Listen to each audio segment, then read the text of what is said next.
خبره په خپله ثابته کړه چې کله د باچا خان بابا او د خدای خدمتګارو د غیرت د قوم پرستۍ او د پښتونولۍ هغه غیرتي سر د انګریز د ظلم او د جبر هغې غر په ډغره ورغی نو د باچا خان بابا او د خدای خدمتګارو سرونه سالم پاتې شو او د انګریز د ظلم او د جبر هغه غر چې کوم و هغې یې کړې وړې کړ هغه ریزه ریزه شو وطنه لاړ او بیا د ازادۍ نه پس او د ازادۍ روان دي هم د رهبر تحریک خان عبدالولی خان کردار او د هغه جدوجهد چې هغه په خپله یو مثال دی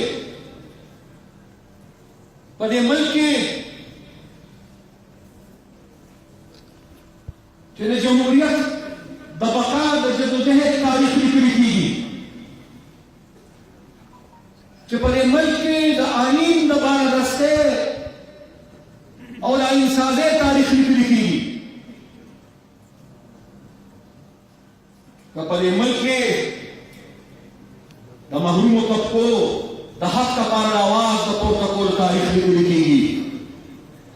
او که په دې ملک کې او په دې خطه کې د صوبایي خودمختارۍ او بالخصوص د پښتنو د حقوقو تاریخ لیکل کېږي هغه جدوجهد کاري تاریخ لیکل کېږي هر هغه تاریخ به نیمګړی وي چې په کوم تاریخ کې د رهبر تحریک خان عبدالولی خان نوم او د هغه د کردار ذکر کوي هغه به نیمګړی وي نو موږ او تاسو تسلسل یو د دغه تحریک د دغه سوچ د دغه فکر او د دغه سلسلو او بیا په دې کې بعضې داسې نادان شته چې هغوی راپاڅي ما ته هم پیغور کوي او تاسو هم ته دا پیغور کوي چې موږ د خپلو مشرانو لاره پرېښوده نو راځئ چې نن لږ د دې جایزه والو چې حقیقت څه دی دا خوره دا 2000 غلامه وه او دا 2000 آزاده شوې ده اوس به تاسو وایئ چې یو غلامي خو د انګریز وه دا بله ده چا نو زمانې خبرې ده یو هغه ازادي وه چې د باچا خان بابا د خدای خدمتګار تحریک په نتیجه کې موږ حاصله کړه او یو بیا هغه تورې تیرې وې د یو ډېر لوی ظلم په شکل کې د ظلم یو داسې توره شپه چې هغه د نه ختمېدو وه چې په هغې کې د سار رڼا په نظر نه راتله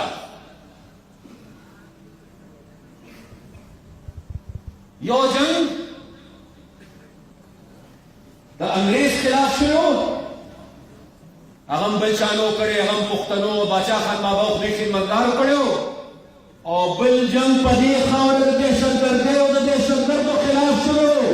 او هغه جنګ هم بل چا نه دی کړی هغه جنګ هم د باچا خان بابا پیروکارو کړی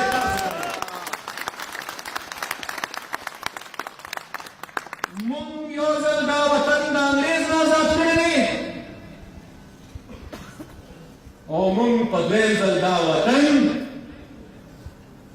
د دهشتګردو نه او د قام او د ملک د دشمنانو نه آزاد کړی دی او که هغه جنګ تاسو نه دی کړی او هغه جنګ تاسو نه دی ګټلی نو نن به سوات دا سوات نه وي چې کوم موږ ته ښکاري نن به ملکان ډویژن دا ملکان ډویژن نه وي چې کوم موږ ته ښکاري نن به پښتونخوا دا پښتونخوا نه وي بلکې نن به زموږ ملک پاکستان دا پاکستان نه وي که موږ هغه جنګ نه وي کړی او موږ هغه جنګ نه وي ګټلی نو لهذا زه نن په دې موقع چې فخر افغان باچا خان بابا ته اور حیدر تحریک خان گلوری خان تا او د هغې ملګرو ته خراج تحسین پیش کوم. نو زه نن د سوات په خاوره ولاړ هغه غازیانو ته او هغه شهیدانو ته او د هغې اولاد ته هم خراج تحسین پیش کوم چې دا وطن یې د دهشتګردۍ نه ازاد کړی. بیا باچا خان بابا د علم د رڼاګانو د خورولو خبره کوله، پښتنو لپاره یې د تعلیم خبره کوله. که ما او تا له نن پیغور راکوي چې موږ د هغې فخر افغان باچا خان بابا لار پرېښوده،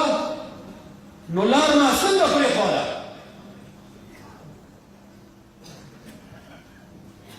دلته که خو زما بچي پرایمري سکول ته نه پرېښودل، دلته خو زما په لوڼو پابندي وه چې زما لوڼه به بچي او زما بچي به سکولونو ته نه ځي، زما په بچو د پرایمري سکول دروازې هم بندولې. په تاسو به حالات تېر شوي دي. موږ د باچا خان بابا لار نه ده پرېښې،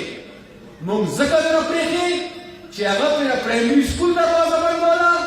موږ ورته د پرایمري دروازه هم پلو کړه، موږ ورته د میډل هم پلو کړه، موږ ورته د هاینډ پلو کړه، موږ ورته د کریډټ کالج دروازه هم پلو کړه، موږ ورته د یونیورسټۍ دروازه هم پلو کړه.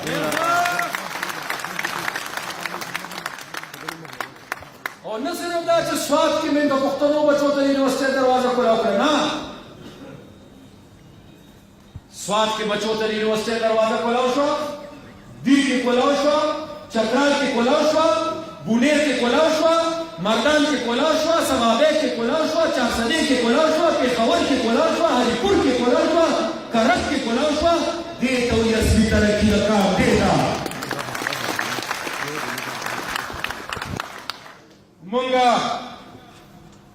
مونږ که خدای مکړه د خپلو مشرانو لار پرېښې وي،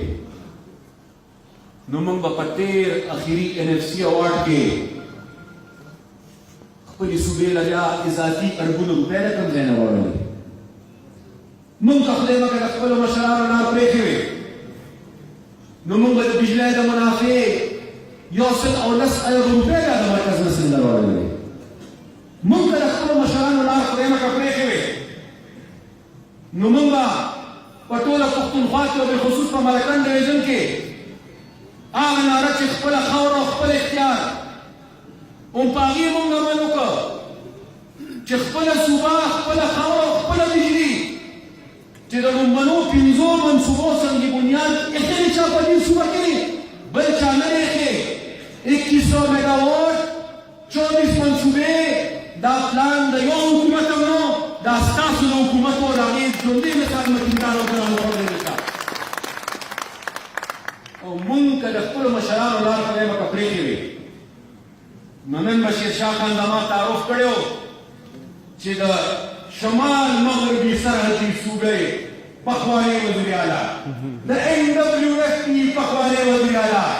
نن که زما تعارف کېږي او که د بل وزیر اعلی تعارف کېږي، NWFP به څوک نه یادوي، دا وایي الحمدلله چې د پښتونخوا وزیر اعلی دا ګټه مونږ کړې ده. زنده‌باد. او بیا دا نن چې د پښتنو وجود د صوبې د یو کېدو په شکل کې یو کېږي، د دې بنیاد هم بل چا نه دی ایښی، تاسو ایښی دی. او زه به درته ووایم چې څنګه ټول عمر لومړنۍ تجربه ګرانه وي، ټول عمر لومړنۍ قدم ګرانه وي. دې اړخ ته تاسو ته له خیره بونیر او شانګله راکوي، او د بونیر او شانګلې سره اخوا بیا کومه علاقه ده؟ تورغر. شروعات د دې د تورغر نه شوي وو، لومړنی پهل د تورغر نه شوی و. او لاړ شئ نن د تورغر خلکونه تپوس وکړئ، زما په خبره به یقین نه کوئ. لاړ شئ په تورغر کې او د تورغر د خلکو نه تپوس وکړئ، وایي چې پاکستان جوړ شوی دی، د ټول نه سیوا کوم صوبایي حکومت ستاسو خدمت کړی دی، که مشر دی او که کشر دی، که ځوان دی او که سپین ږیری دی، هر یو به درنه جواب درکوي چې د سرې جنډې हुकूमत जरूर कठोर नसीब और पर यकीन से जोर वर्षता चुईदी दखल मशरान ला करे पदर ज यो खबर तलब तवज्जो साफ वाणा गोरे द बादशाह खान बाबा और वली खान बाबा बशान के हंसते गोरे हर लसतका लपस में पैदा की सदों बस दासे हंसते पैदा की सदों बस और खुशकिस्मत या कौम की आगे के दासे हंसते पैदाश नुपागा वाला को जख्फल कौम खुशकिस्मत अगर खुद बदकिस्मत या कौम चिदा आगे मशरान और खबर मानी अमल की और पता हवाला मानी गया जरा खल कौम बदकिस्मत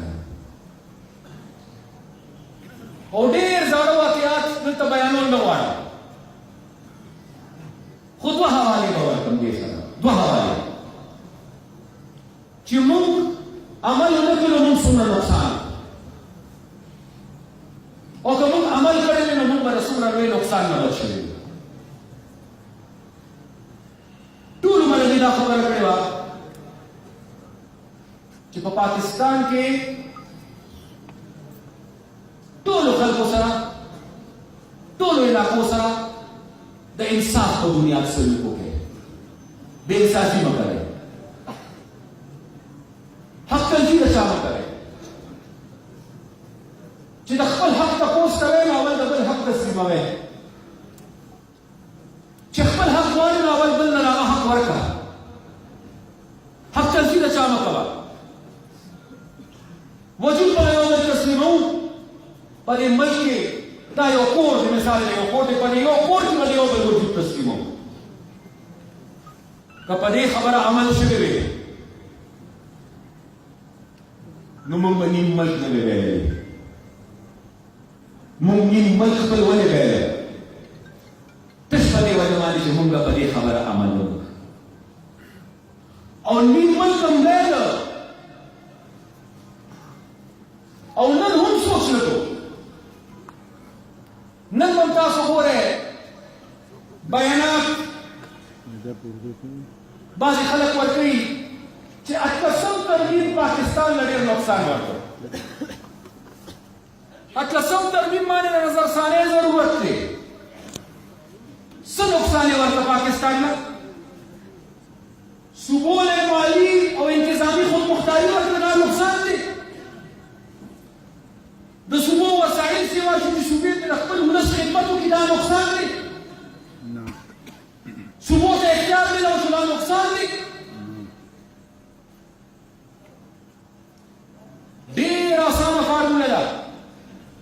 जमून द तोल ख्वाहिश डाले कि वो मजबूत पाकिस्तान लगे जमून मल्क के जमून पहचान ले हो यो मजबूत पाकिस्तान को जोड़ी ही कांग्रेजे के सतवी फेडरेशन में फाप को यो मजबूत फेडरेशन माने और मजबूत फेडरेशन को जोड़ी ही पर मजबूत सूबों माने दाकम नादान खलक से दा कसम तरमीम मुखालिफत कई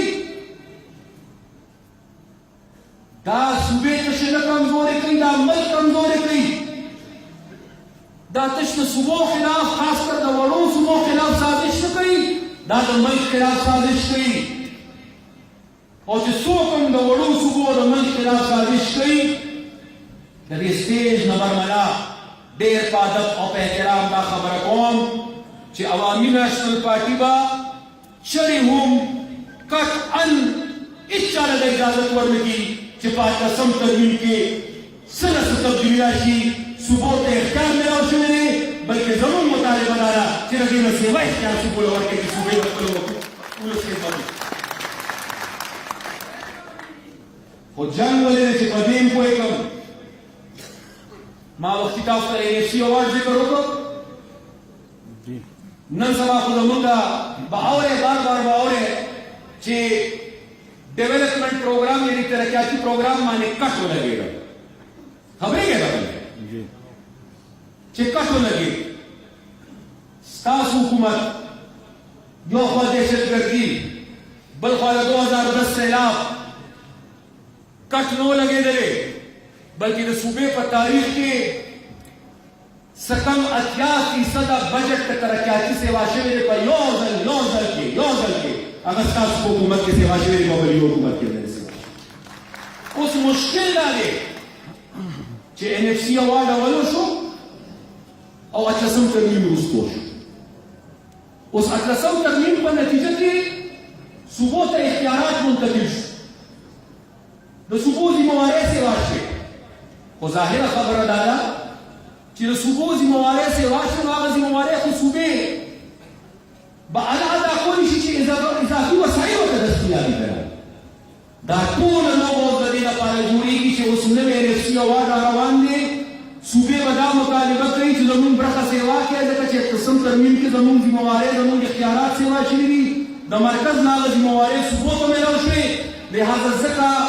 पर मरकज के नास आग खलत ची द 1 यूनिट जहनियत लगी दागी कोशिश डाले कि सूबे दीवार से हो गई और सूबों पर वसाइलों की किस किस्म इजाफा होनिश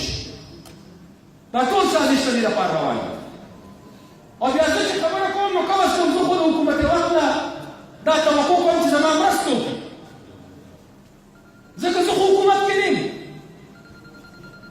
और जो क्या पुलिस सूबे ला वसाइल वाला चवर के जमा सूबे ला वसाइल